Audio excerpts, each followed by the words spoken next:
السلام علیکم ورحمۃ اللہ وبرکاتہ۔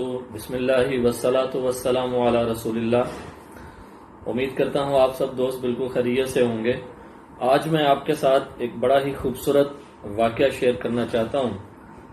ہارون الرشید کے زمانے میں ایک درویش صفت بزرگ تھے، حضرت بہلول رحمۃ اللہ علیہ۔ تو ان کا بڑا کمال کا ایک واقعہ ہے۔ ہارون الرشید نے اپنے سپاہی بھیجے کہ وہ حضرت بہلول کو تلاش کر کے ہارون الرشید کے دربار میں پیش کریں۔ جب سپاہی ان کو تلاش کرتے کرتے قبرستان میں پہنچے تو دیکھا ایک قبر نما گڑھا کھود کے حضرت بہلول رحمۃ اللہ علیہ اس میں لیٹے ہوئے ہیں اور آنکھیں بند کی ہوئی ہیں۔ تو ان سپاہیوں نے حضرت بہلول رحمۃ اللہ علیہ کو اٹھایا اور ہارون الرشید کے دربار میں پیش کر دیا۔ تو ہارون الرشید نے پوچھا کہ بھئی تم کیا کر رہے تھے وہاں اس گڑھے کے اندر؟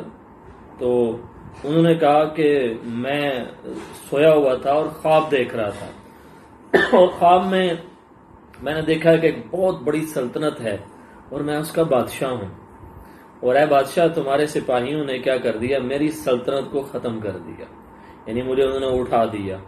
تو ہارون الرشید زوردار کہا لگا کے کہنے لگا کہ بھئی اس سلطنت پہ کیا افسوس کہ جو آنکھ کھلتے ہی ختم ہو جائے۔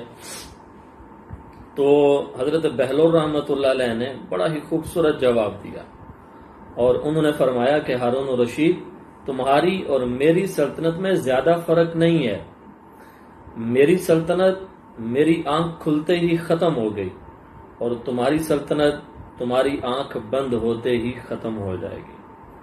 تو یہ جواب سن کے ہارون الرشید جو تھا اس کی آنکھوں میں آنسو آ گئے، اور اس نے حقیقت کو جان لیا کہ واقعتاً حضرت بہلول نے حقیقت بیان کی ہے۔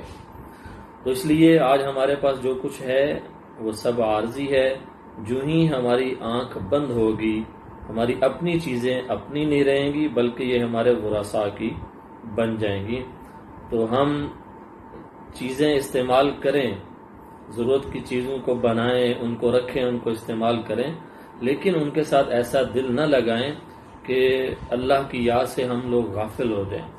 اس لیے جب بھی اللہ کا مؤذن منادی مسجد سے آواز دیتا ہے حی علی الصلاۃ، تو ہم اپنے سارے کام چھوڑ کے اپنی چیزوں کے ساتھ جو مشغولیت ہے اس کو ترک کر کے اللہ کے حضور سر بسجود ہونے کے لیے اللہ کے گھر کی طرف چل پڑیں، اور اللہ تعالیٰ کو یہ بتائیں اپنے ایکشن سے، اپنے عمل سے، اے اللہ ہمارا دل چیزوں میں نہیں اٹکا ہوا بلکہ ہمارا دل آپ کی یاد میں اٹکا ہوا ہے۔ اللہ تبارک و تعالیٰ ہمیں جو آخرت کی زندگی ہے، جو حقیقی زندگی ہے، اس کو اپنے سامنے رکھ کر اپنی اس عارضی زندگی کو گزارنے کی توفیق عطا فرمائے۔ والسلام علیکم ورحمۃ اللہ وبرکاتہ۔